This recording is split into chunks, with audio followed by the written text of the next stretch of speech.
It's all about the macro productions. What does the goddamn line say, Tony? Please do not use gendered language. Then what? I'll be arrested, put in airport jail? Look, you're going completely sideways, man. It's a big club, and you ain't in it. How dare you? Mr. Speaker, the President of the United States. I'm Chris Hansen with Dave on NBC. Jack Marius Tack-Theratrix. Hi, I'm Spartacus. Jackson, Sacramento, he, him. Steven Seagal. Sex offender guy. I'm Keith Morris. This is Muammar Gaddafi. I'm Rick James, bitch. Sorting through the lies. The hijacker's passport was found blocks from the World Trade Center crash site, if you can believe that. We cannot track $2.3 trillion in transactions. And uncovering the centuries-long plan for world domination. Learning about Cuba, having some food. Let's talk about Chinese people. Have you ever been in a Turkish prison?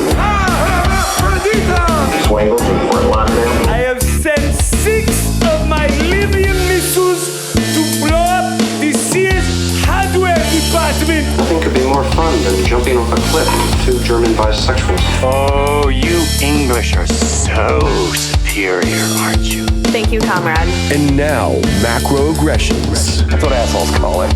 With your host, Buddy, I don't know who you are, but you're about to get chlamydia. Charlie Robinson. Hey, Whitey, where's your hat? You want to drop the blame on Charlie and say it's all Charlie's fault.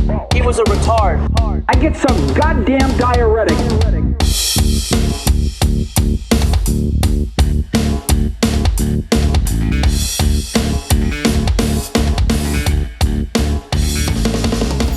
Welcome to Macroaggressions. I'm your host, Charlie Robinson. If you are watching us on Rumble, Band.video, YouTube, or you're listening wherever podcasts are served, thanks a million. We appreciate your amazing and continued support all these years. I think we're now 6 years into this.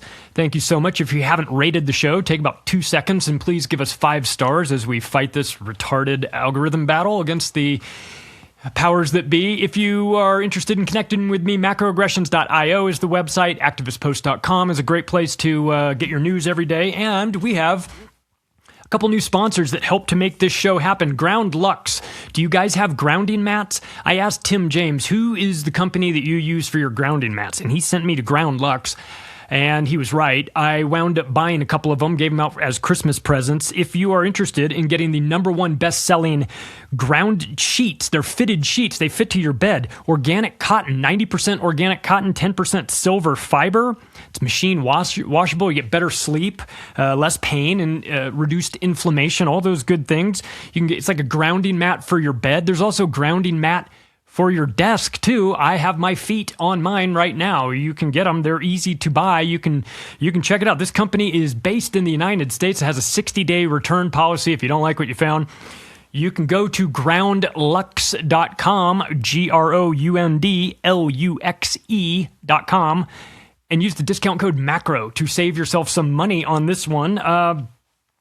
I'll tell you what, check it out. You should look into grounding. As soon as I was made aware of that I needed it, and considering I'm sitting around an electronic soup, I really needed to get this and incorporate it into my life. If you're looking for grounding mats or grounding sheets, take a look at Ground Lux. Go to groundlux.com.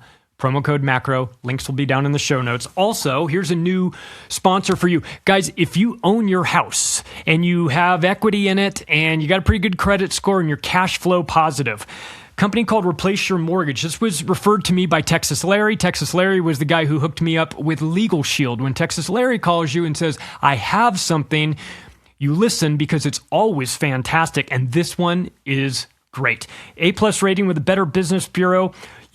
Replace Your Mortgage will help you to pay off your mortgage in as little as 5 to 7 years with their strategy. I want you to hear something. No additional payments required. This is not about paying more. This is about paying correctly. This is not a refinance. This is not a recast. Okay? You're not paying additional payments. It's none of that. It's not magic. It's just math. And as somebody who despises the banks and has been in real estate for 30 years, I am telling you, this is a bank killer. I'm not going to give you all the information on it because there's too much to explain. I'm just going to do this. If you're interested, and you tick the boxes, go to wipeoutyourmortgagenow.com. Watch the video. It's like a 20-minute video. You watch that video and it will change your life, okay? Please understand, it's not a scam. It sounds a little bit like it the first time you hear, how am I going to pay off my mortgage in 5 to 7 years? Oh, I'm going to have to pay twice as much. No, you're not. I promise you, it's not a trick.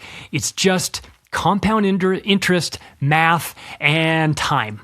Okay, and when you push those things into your favor instead of the bank's favor, everything changes. Okay, so just do this. The link is going to be down in the show notes. If you're curious or if you own your house and you think this might be right for you, I'm working on getting the owner of this company to come on the show to explain it. When you'll know when I do, because I'll make a big deal about it. But you can go to the website that is specific for this show, wipeoutyourmortgagenow.com. Even if you're just curious, even if you just think it sounds crazy, go over there. You could put your email address in and your phone number, but I promise you they'll only text you one time. And you watch the video, and then you message me and you tell me what you think. All right, that's it. That's the end of the sales pitch for that. Wipeoutyourmortgagenow.com. Check it out. All right, well, this is, I wish I didn't have to do this episode. It hurts my soul. And I'm not even somebody who is from the Middle East. I mean, I can just watch this on my phone or on my computer, what's happening in Gaza. I have empathy for these people, but I shake my fist at the sky and I think, like, what good is it? It's not going to make it stop. The awareness of this genocide is necessary, but soul-crushing. I mean, just to be an observer of it, to witness it is hard. It's difficult. If you care about, if you're a good person and you don't like to see innocent people hurt by monsters, this will tear at your soul. And I wanted to talk about this master plan for New Gaza that they are formulating at Davos. And this is only going to get worse. This is the initial plan. When I was selling high rises in Vegas, I'd get on a plane and go to Asia and go all around the country to talk to brokers in New York and Miami and Chicago and LA and Orange County and Shanghai and Hong Kong and wherever I could go. I would talk to them about, hey, bring us your buyers. We've got this beautiful project, great location. Take a look at the glossy magazines that we've put together for this. It's amazing. Look at the building, look at the renderings. It's going to be this, and it's going to cost about this much, and it's going to be based here, and it's going to face this direction. And I could sell that all day long. Not a problem doing that. I was trying to sell a $50 million penthouse to a guy. I actually talked to this guy. It was the craziest thing. I showed it to him in Shanghai. This is going to be like the penthouse. He goes, what do you think that'll go for? I go, $50 million. And he goes, oh, I'll take that. I go, I don't think I'm allowed to sell it. I actually think the owner wants it. And he's like, oh, well, I want it. And I was like, okay, this is crazy. Like the guy, I don't know. He maybe was just fucking with me, but he didn't seem like it. He seemed like a rich Chinese guy who was looking to launder money and needed a good place to stuff $50 million really quick. And he was very excited to meet me. I did not wind up selling it to him, but I wouldn't have had a problem selling the high rise in there because the land for the high rise that we were building was vacant.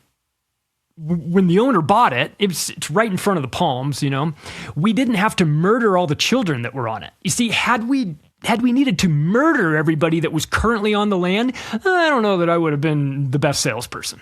I would have had some sort of moral hang up about like, sure, you're going to be haunted for the rest of your life by the souls of this land, but can you check out the view of the Mediterranean from this? I mean, fucking A, right? But leave it up to the maniacs at Davos to see this as an opportunity. An opportunity to sell genocide. So I want to get into this board of peace that Trump has put together. It's ghoulish. I went through the Jared Kushner presentation, not because I'm an active investor thinking about getting a good ROI on my condo rentals in Gaza, but because I was just curious what the sales pitch was going to be. Because I've been the guy standing in front of the room giving the sales pitch on the development myself. So I was curious if he was better at it than me. Well, he's different at it than me. See, I have a soul. And I don't think that I'm God's chosen people. So we're different. I couldn't stand up in front of the people in Davos and sell this piece of shit to them with a straight face the way he could. We're going to talk about the demilitarization principles. I went through them. I did like a freeze frame on his presentation, pulled it up and went through all his bullet points. So I'm going to talk to you about the presentation that Jared Kushner gave to these bloodthirsty billionaires in Switzerland about the redevelopment plans for Gaza. And you will be horrified, I assure you. I'll name the people. Some of them, most of the names you won't recognize, but I'll at least give you the country of origin, what they're doing. I'll talk about the 11-person executive board that's going to oversee this. A little surprised they didn't add Satan to the board at the last minute. There's still time, I suppose. And then I'll go over what they're calling the blueprint. But first, the Board of Peace. And this was created as a real estate investment project and the final solution for the Palestinians. It's so ironic and frustrating to me. You see, I'm against genocide, and I'm against the final solution, be it Jews or Palestinians or anybody. But you know, my entire life, all I heard from Jews was the Holocaust, the Holocaust, the Holocaust, the final solution. We're such victims. Please, won't you be sorry for us? We're always the fucking victims. Now you are doing the genocide. Now you are slaughtering the children. Now you are doing all of this. And you're calling it a final solution. You motherfuckers. I don't want to ever hear you complain about the Holocaust, the biggest fraud in the history of history. But they see this as the final solution to the Palestinian problem, right? The final solution to the Palestinian problem. The problem, reaction, solution. Problem. We've got all of these Palestinians on our land, you know, the land that God, the real estate developer, gave us 3,000 years ago. You remember that? He quit claim deeded it, titled it to us. We went through the title company. We got it all notified, certified, and everything. We put it in our safe. We have the deed to this fucking property. We've had it for 3,000 years. How dare you brown people come in here and squat on our land that the imaginary man in the sky gave to us in a land deed that doesn't exist? I don't want to ever hear you guys talk about the final solution again. When you guys come out and talk about how this is going to be the final solution for the Palestinians, you motherfuckers. So he's describing this. By the way, you can watch. This is not me making this up. This is not me saying that I think that Jared Kushner is talking about this. He went on 60 Minutes with Leslie Stahl, did it again, just like the Mossad went on with Leslie Stahl and gave it up. And then he did this presentation in front of Davos.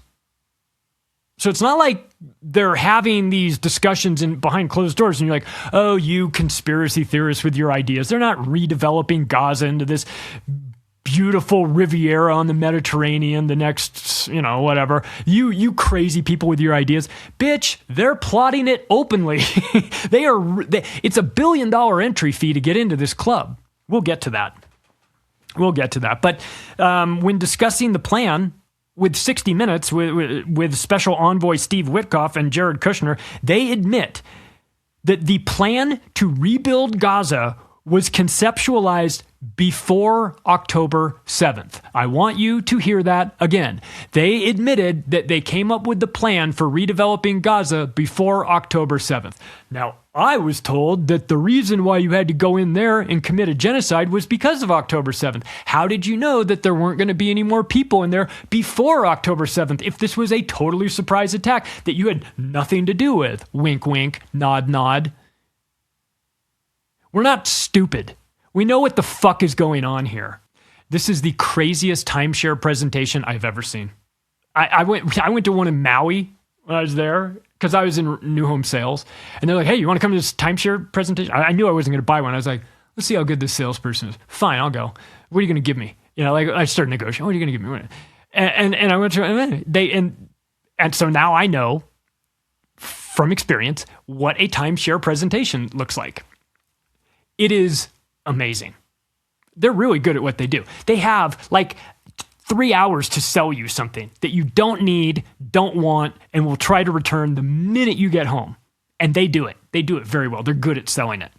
So when I saw this, I thought, let's hear it. Give me the timeshare presentation. I'm curious to know. I'm looking for something that will signal to me that I'm just about to hear some of the dumbest shit I've ever heard in my entire life. And I got it. I got it right off the bat from Jared Kushner. When he described this, when he described the redevelopment as being, quote, for the people of Gaza. Are you talking about the dead ones? Because they're all fucking dead. Or is this for the people of Gaza, for the children of Gaza, or the dead children of Gaza?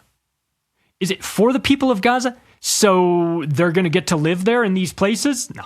They're going to get to go to the luxury casino? No. They will be indentured servants working there. No, actually, between you and me, they'll be relocated to Somaliland if they aren't sunk in a boat on the way out there. Oh, you know, those boats, they're on their way there. Something must have happened to them. They push all the people overboard. So this presentation, like any real estate developer, and I know quite a few, without exception, they're all scumbags and liars. You have to be a real estate developer. You are selling a vision of something that doesn't exist.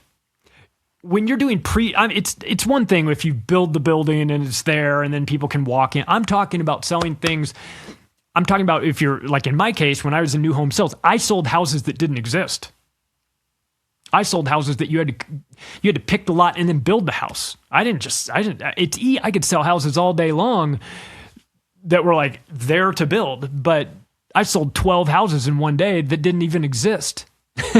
That people had to go out, pick the lot. We picked the lot and picked which house you want on it. And then it's going to take 4 months before we even start because we're building like crazy and you're behind. You know, there's only so much we can do. And then it'll take 8 months before it's done once we start it. So you'll get this house in a year. So I know a good presentation when I see one. So when they start the presentation off with, this is for the people of Gaza, I know I am dealing with some legendary bullshit, okay? Then they followed it up by saying that the entire development was going to be done in 2 or 3 years. 2 or 3 years? Well, I understand that this is Palestine and not the United States. You wouldn't even get through the permitting process in 2 or 3 years in the United States. Fuck, you're going to build there? You haven't even cleared out all the dead people. Rubble yet. 2 to 3 years. They say they're going to build it in zones to create new Gaza and new Rafah. You know, the people that were there before, they didn't ask for new Gaza. The expected GDP, so they go on and they say, well, listen, this real estate development is going to be a cash flow cow. It's just going to generate tons of revenue. In fact, they have estimates for it. I want you to just for a moment, put yourself in the minds of these people. Currently on this land, there are children who are blown to smithereens. Everybody who is still alive is starving to death. There's no water. The Red Cross isn't allowed in there. The media, when they go in there, are shot in the head. They just killed killed 3 journalists last week, including a CBS journalist. Then Barry Weiss went on TV and said it was the CBS journalist's fault for being there because she's a Zionist. You are discussing a piece of land that is currently experiencing hell on earth. But don't worry about that because the expected GDP in 10 years is $10 billion. That's according to Jared Kushner's number. In 10 years, that land that's not doing anything now except, housing non-human crickets and goyim and bugs, bug people, that could turn $10 billion a year in revenue. But since this is, quote, for the people of Gaza, the expected annual household income in 10 years, you're going to go from, starving to death to making on average $13,000 a year. Which, by the way, you may be going, God, that's nothing. That's a lot in the Middle East. Like they're putting that number out as, isn't that great?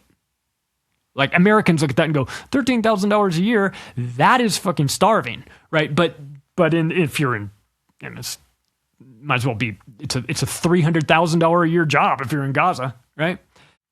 They're expecting this place to do $10 billion in revenue, and they're expecting the people who work there to make $13,000 a year. Everybody wins, except for all the people that died. They expect 500,000 new jobs.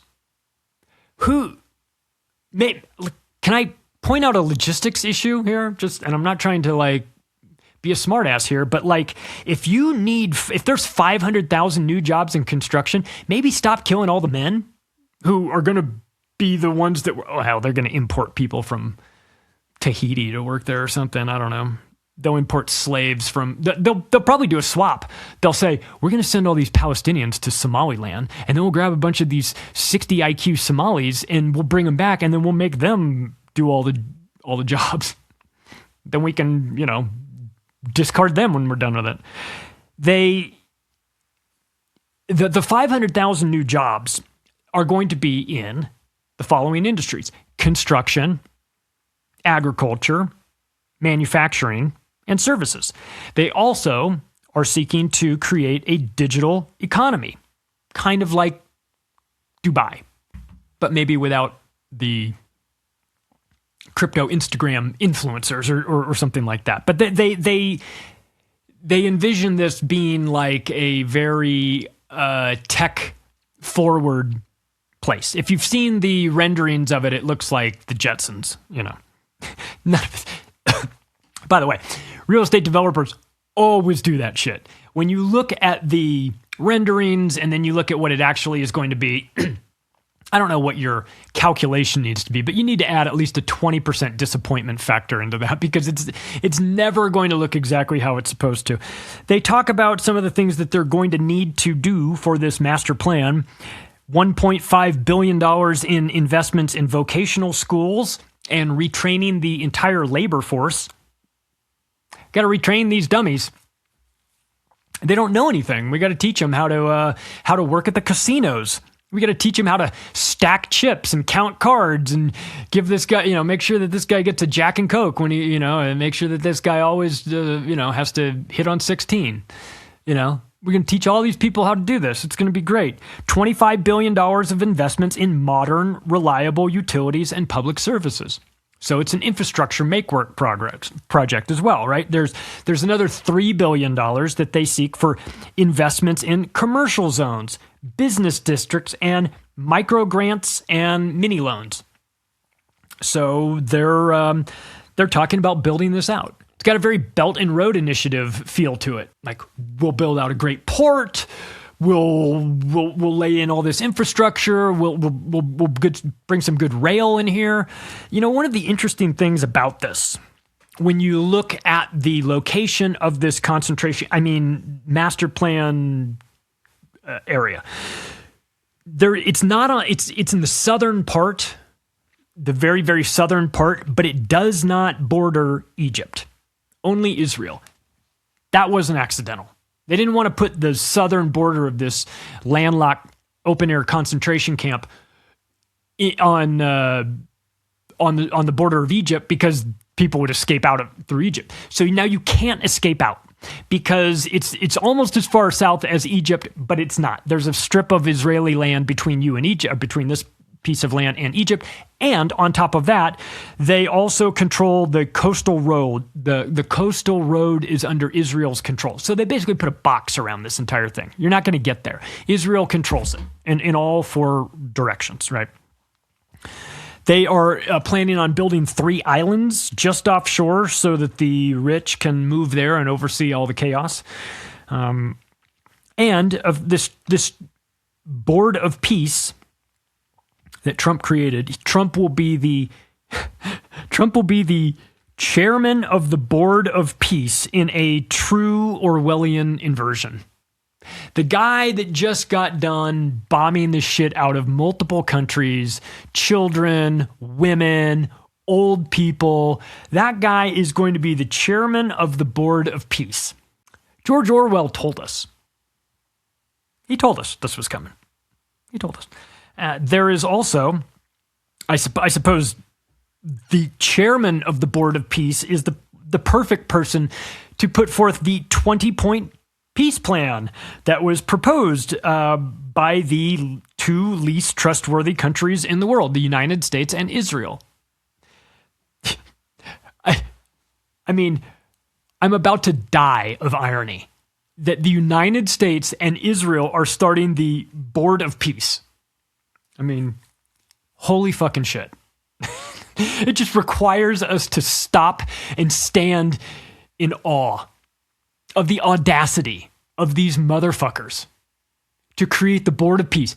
The United States, the American Empire, and the bloodthirsty Zionist regime are going to create the Board of Peace. According to CNN, quote, "There's even an airport, something Gaza hasn't had." That was CNN. Well, leave it to CNN to be entirely fucking wrong, of course. Yasser Arafat International Airport was there. They did have one. It lasted from 1998 until 2001, when the Israelis bombed it to shit. Moving on, let's talk about the demilitarization principles. Oh, this is going to be fun. This is what was going on in the big presentation Kirshner was given. You know, he did a PowerPoint presentation on genocide. Amazing. You got to see it. So this is what they're saying. They're really not asking, of course. They're not in a position to need to ask. They're telling the world this is how it's going to go. Okay. The demilitarization principles are the following. Number one, there will be a single civilian authority, one legitimate civilian transitional authority to govern Gaza. This is called the National Committee for the Administration of Gaza.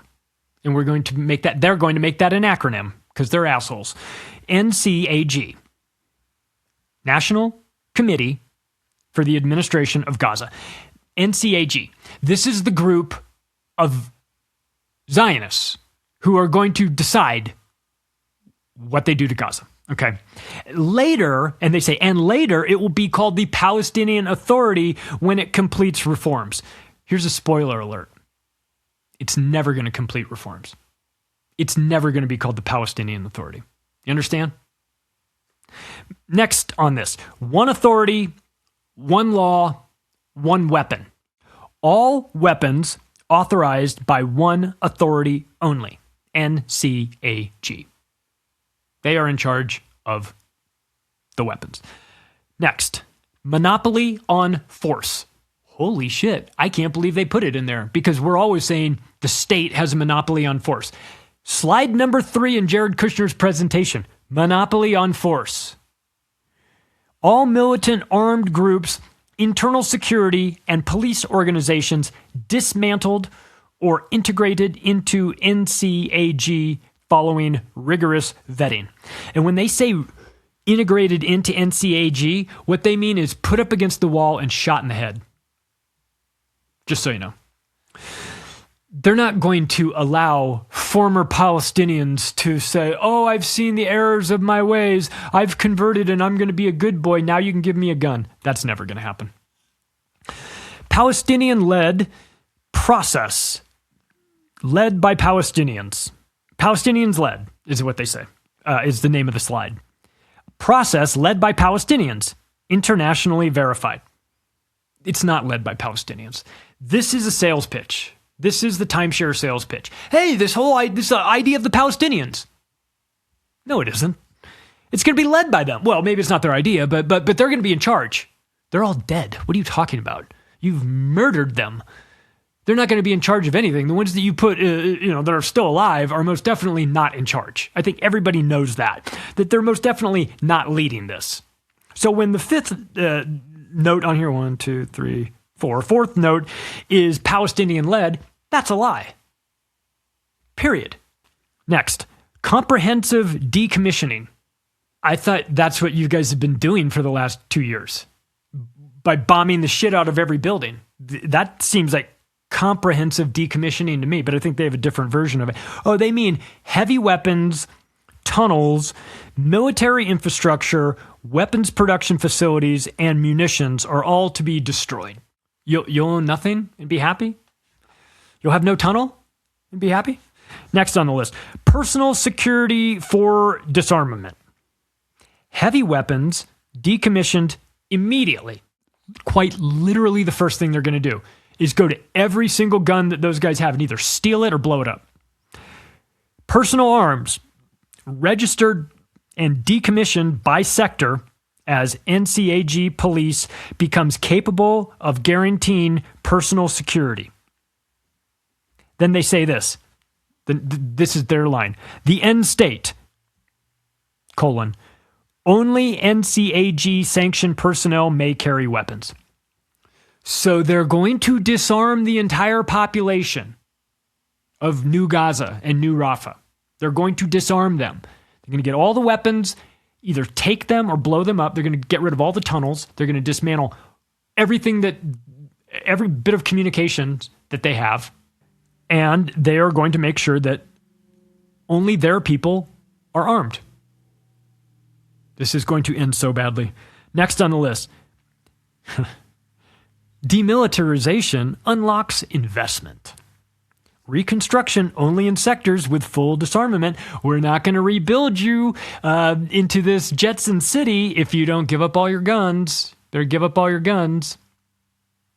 I bet these people will give up all their guns out of their cold, dead hands.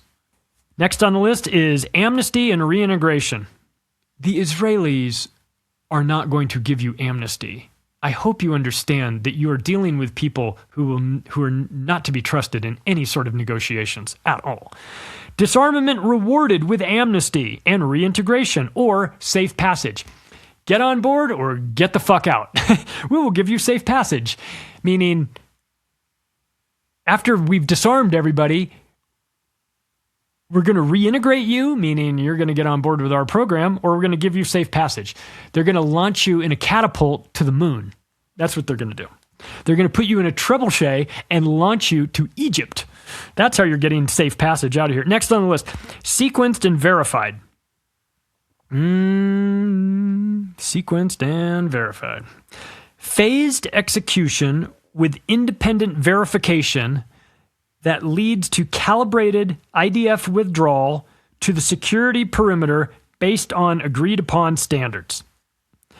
We will pull our troops out once all of your people are dead. I just have to kind of translate from Hebrew to English, or whatever Jared Kushner was talking about there. Because when he says that the IDF is going to withdraw to the security perimeter, they're only going to withdraw to the security perimeter once everybody that they think is a threat is dead. Again, if you think I'm being over the top, they murder children. They snipe women and children. The IDF sells a T-shirt that has a picture of a cartoon picture of a pregnant woman on the front with a red gun sight on it that says 1 shot, 2 kills.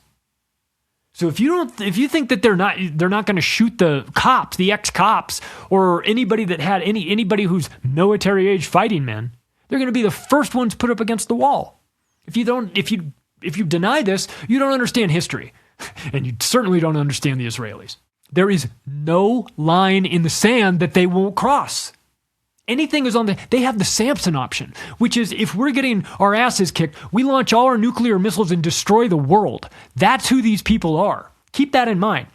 So you're like, oh yeah, sure, they sniped little children, but they would never shoot some guy who was finally reintegrated and with amnesty. He got amnesty. I can't believe they shot him. They're going to shoot everybody. They want everybody out of there. But it's for the Palestinians, right? Next on the list, completion equals withdrawal.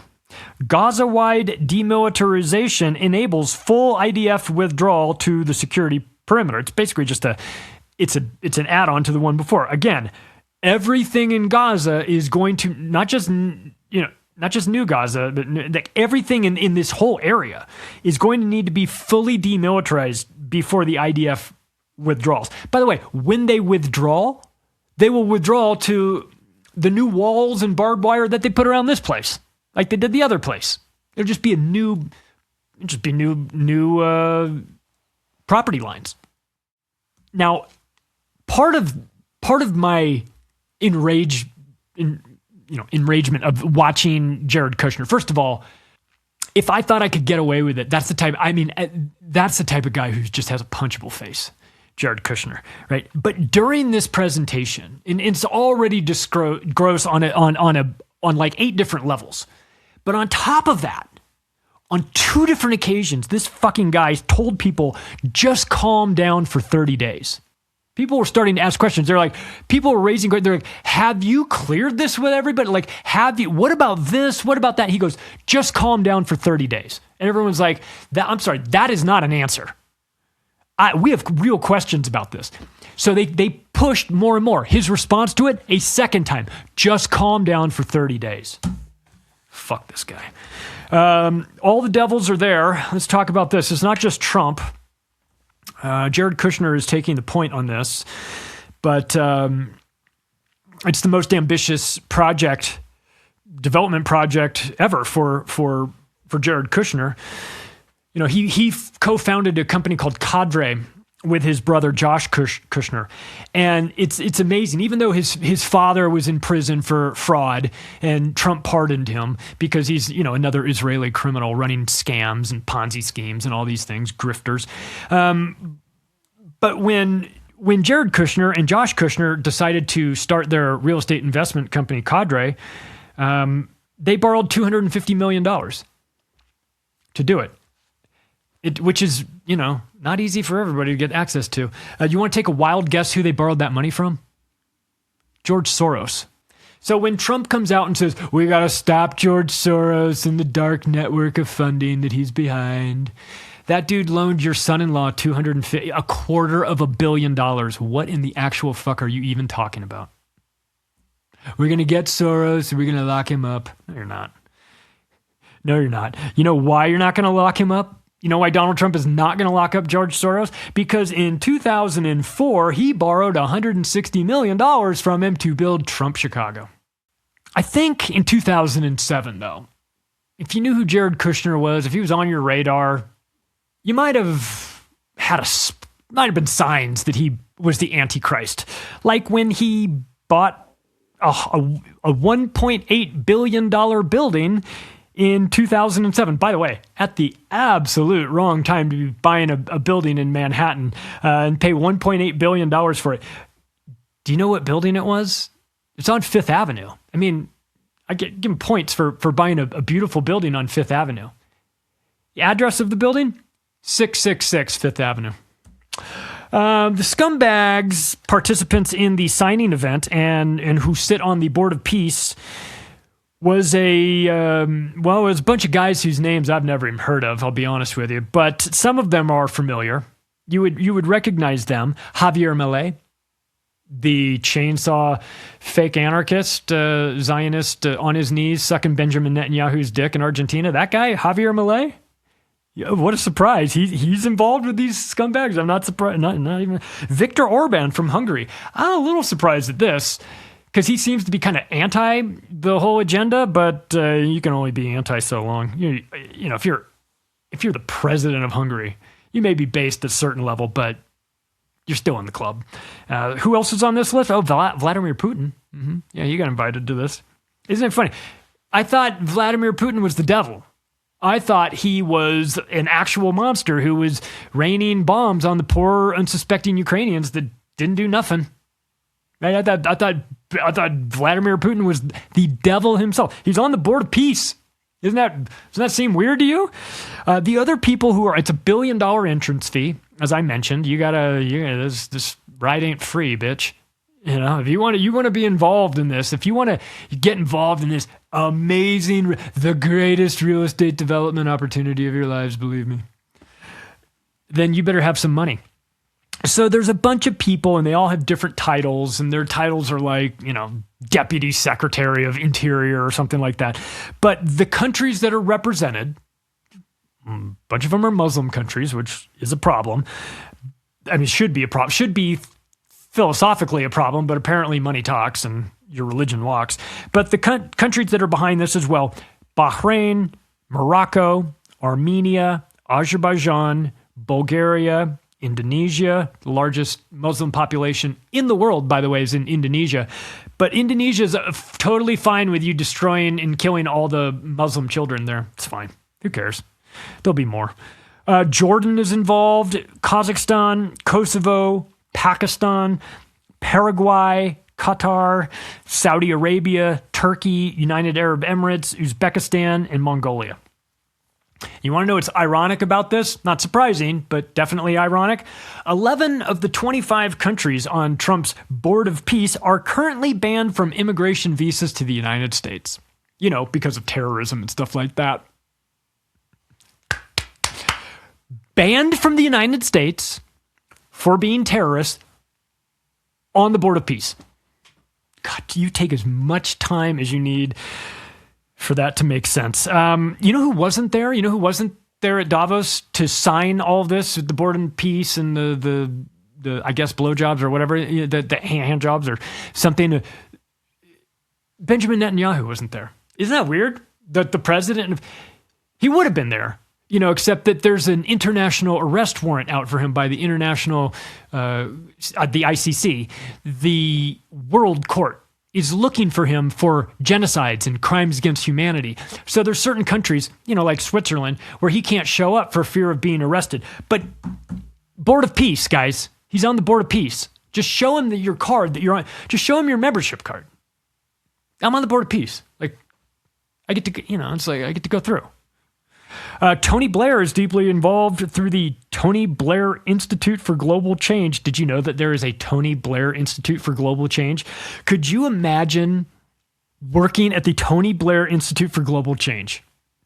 There's not an avenue I can imagine in which I would take a job at the Tony Blair Institute for Global Change unless I had turbo cancer and I knew I was going to be gone in like a couple of weeks and I went in there strapped with like a bomb to my chest. That would be the only way I could envision myself doing anything at the Tony Blair Institute for Global Change. When you say global change, Tony, do you mean murdering all the people that are there before? Because every time you get involved in something, a lot of people wind up dying and they're all brown. Actually, Tony Blair is behind this. If we're gonna be honest about it, he has a little bit more. He's a little bit more of just than like he's down there.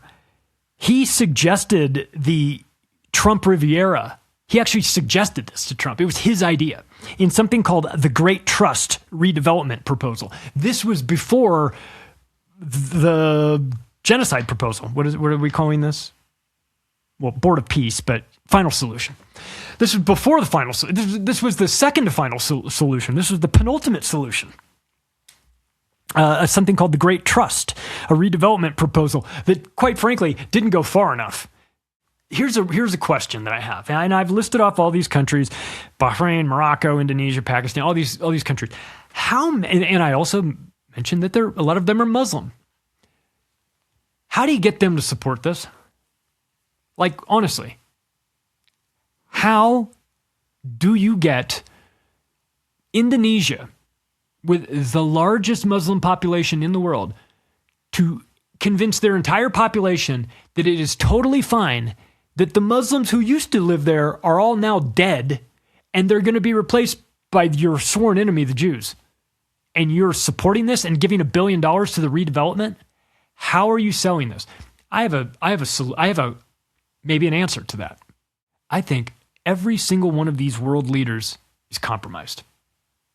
That's not even a stretch. I'm not even going. That limb is so sturdy that I just went out on. I think they're all compromised. I think they're all compromised by Israel. Or they're all compromised independently, and Israel has the goods on them. However you want to like it. However you want to think of this. But the only way I can envision getting these world leaders in these countries to operate against their own self-interest, to operate against their own religious beliefs, is that they don't have a choice. And to be fair, I don't think that any of these world leaders have a very accurate moral compass. You know, it's not like I feel like it's not like they're good guys that got talked into a bad thing. They're all bad guys. Period. End of story. You're not running a country unless you're a bad guy. I know a thing or two about control structures. They're all bad guys. That's not the question. That is a sunk cost. They're all bad guys. We know that. That is established. The question is about how do you get all of the bad guys to agree on the same thing? That's the trick. That's where Israel comes in. So they may not have a choice. They just simply may not have a choice.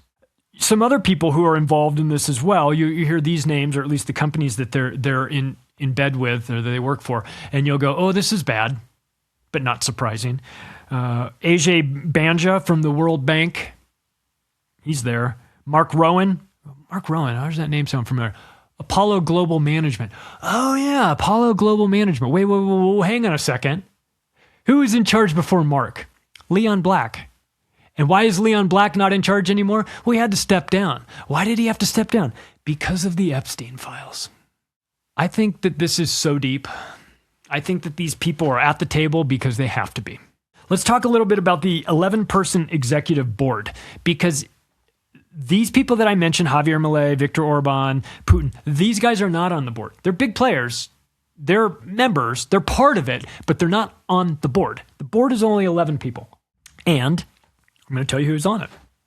And a lot of names you might not really recognize, but Jared Kushner, of course, he's running this.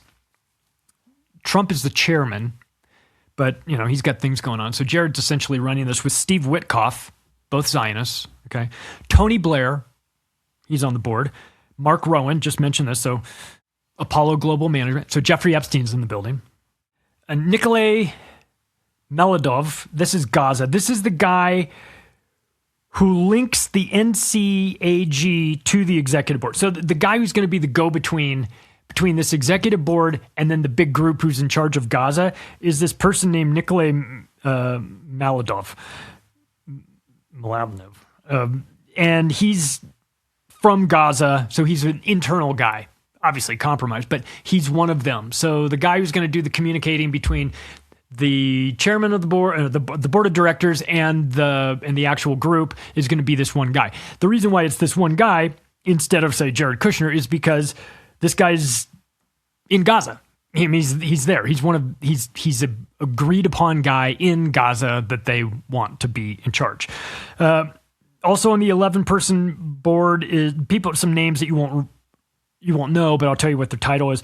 Turkey's foreign minister, a Qatari diplomat is on there, an Egyptian major general is on there, a UAE minister is there, a guy named Yakir Gabay, an Israeli businessman, is on there, and the Dutch deputy prime minister is on this 11-person list. So they're the ones that are going to be in charge.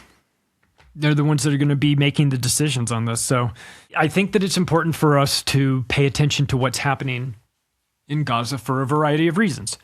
One, it is a stain on humanity what they're doing there. That's the main reason.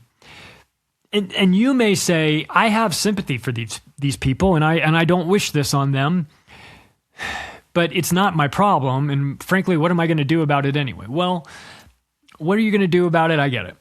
And it's hard to know what to do about this. You see it, you feel helpless, you want to do something. It's hard to know what to do about it. But if you're thinking this doesn't apply to you, you're wrong. Because once the proof of concept is complete with their blueprint in Gaza, this project is coming to the United States. Okay? This is a test. Now, it might not happen right away. Certainly not going to happen in 2 to 3 years like they think they're going to develop this. But if they can build this out, Gaza's the prototypical 15-minute city. Always has been. If you think that the idea of 15-minute cities are crazy, you guys with your ideas, and the World Economic Forum wants to do them, but you could never actually do one. Well, tell that to the people in Gaza or in the West Bank. Yeah, because they're living in 15-minute cities. Maybe it's a little bit bigger. Maybe it's a little bit more than 15-minute city because you don't have the luxury of walking or of driving. You have to walk everywhere. So maybe it's an hour in 15-minute city, right? Whatever. But the ideas that they have for the Palestinian people are not limited to the Palestinian people. They will take that mentality and they will export it and drop it onto us. This is the direction it's going. 15-minute cities in New Gaza and New Rafah. That's where they're coming. That's what they're going to get. You will watch this. And of course, no surprise that they announced the 15-minute cities at the World Economic Forum. They're well aware of 15-minute cities. You know, they do a lot of work with the United Nations. They know exactly what's going on. Full surveillance, biomedical and digital. This is, of course, the fantasy of these technocrats to have everybody under full surveillance and in a sort of, you know, Brave New World kind of way. Well, that's coming. That's that. If they get it, if they do it the way they want it in Gaza, and it works for them, that's never going to work for the people. But if it works for the controllers, then they will export. They will make adjustments, learn from their mistakes, and then take that, export it somewhere else. And if you think that they won't do that, if you think they won't clear people out to redevelop land, tell that to the people in Maui or Pacific Palisades, because we see what's going on. Oh, by the way, and on a side note, since I mentioned that, interesting that they admitted that directed energy weapons exist. Yeah, hi, I know that. You threw me off YouTube for that, for having a conversation with Alana Freeland and Celeste Solom about directed energy weapons. Bye-bye channel. Also, the blueprint for this new version of, for this new Gaza coming to a city near you, one component that they talked about was no guns. No guns anywhere. So you become Australia or old Gaza. They want full disarmament of everybody before they are put into the digital terrarium with the CBDCs and social credit system, right? Listen, if I was going to put everybody in a 15-minute city and then give them CBDCs and screw with them on a social credit system, I would want them disarmed as well, because they would rightly want to kill me after that. So I think that some of the tactics that they're using for this new Gaza will be used in the, new Denver or whatever, when they decide this old way of doing things isn't working. Let's create, directed energy weapon fires, burn this entire place out, say that we found some rare snail there that nobody can rebuild, and we just do things that way. Just remove all the possible land from people piece by piece by piece until you get them closer and closer and closer, and you pack them in to your own version of a digital concentration camp. And I think the way these people see this is it's actually kind of a 2-for-1, because not only does it enslave humanity, which is their ultimate goal, but you can also make a lot of money in the process too. But once this is done, you're in. Once the digital prison is built, you're in it. They lock the door. Good luck to you. This is the fear, and it's a reasonable fear, because we're watching it. I'm watching Australia. I mean, this is the no guns anywhere, and thinking about Australia, they problem reaction solutioned them into giving up their guns with the Port Arthur false flag, which was a fake shooting, of course. And now when you give up your guns, you're done. And I'm not even a gun guy. Like I 100% have come around on seeing the need for everybody to be super duper armed. But I used to feel differently about that. I used to think, well, what are you, bear hunting with you need this? I kind of went down that same thing. Like, you don't really need this. And then it's like, maybe I don't need it. Like on a day-to-day basis, I'm not fighting people in the streets with an AR-15. I don't need it for day-to-day. But when you need it, you better have it. Because I'll be damned if they're going to send a bunch of police into, surround my house and get me just for no reason. Fuck that. I have too much history. I think the digital, they're going to look through all the, I have 600 episodes of me talking shit about these people. They will not spare me. I will be put up against the wall immediately. I know that. But it's, but this is actually, if you think about it, it's almost kind of appropriate that they announced their own "You'll Own Nothing and Be Happy" campaign at the World Economic Forum. They're sort of like, hey, the Palestinians, like you'll be happy and you'll own nothing and be happy. It's like, well, you'll definitely own nothing. I don't know about the happy part, but it is just sort of a tiny bit of irony that they're talking about that at the World Economic Forum. Yeah, you remember that you'll own nothing and be happy. That campaign was so shit upon by people online that they really did away with it. Like, the World Economic Forum does not have great messaging. They think they do. They think, I mean, you want to talk about a group that is high on sniffing their own farts, the World Economic Forum, they honestly think they are hot shit. But, you know, a lot of their programs kind of fizzle out. So I don't have a ton of respect for their abilities to, they're great at talking about things. We'll see about the other stuff. I mean, and they're good at talking about things, and they're pretty good at getting political candidates installed in countries. But some of the other stuff, I don't know. Their fantasy for humanity is a bit far-fetched in some cases. But I'll tell you this, every diabolical idea that the globalists can dream up will be tested on the people who are enslaved in these future open-air prisons. Like every Stanford prison research experiment, every sort of test, every psychological study, every physical study. I mean, Israel already used their entire population as lab rats for Pfizer. I don't know why they would hesitate to do that to the Palestinians or anybody cooped up in this concentration camp that they're building.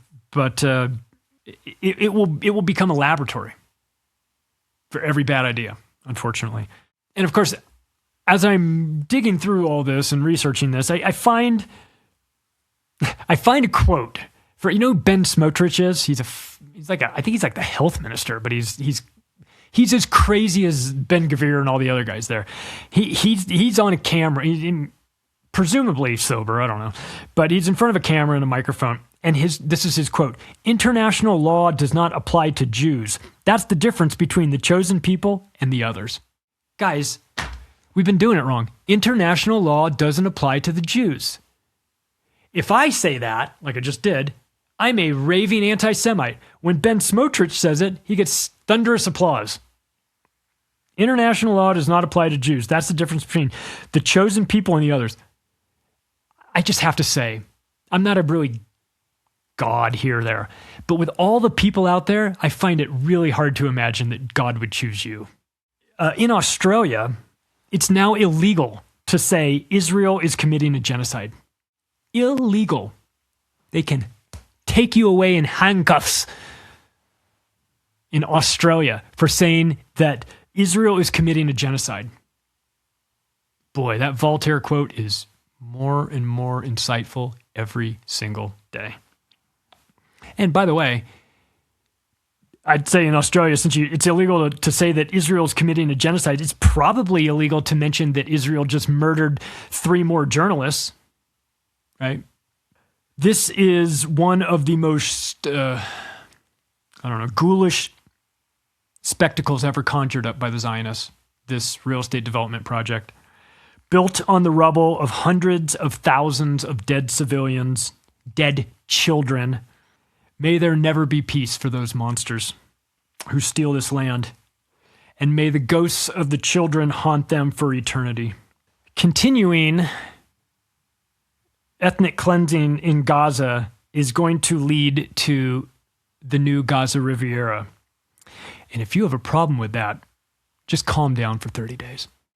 Hey, if you like this episode, you can take the additional step right now of sharing it with your friends and family. Follow me online at Macroaggressions, macroaggressions.io. Thanks, everybody. I'll talk to you again soon.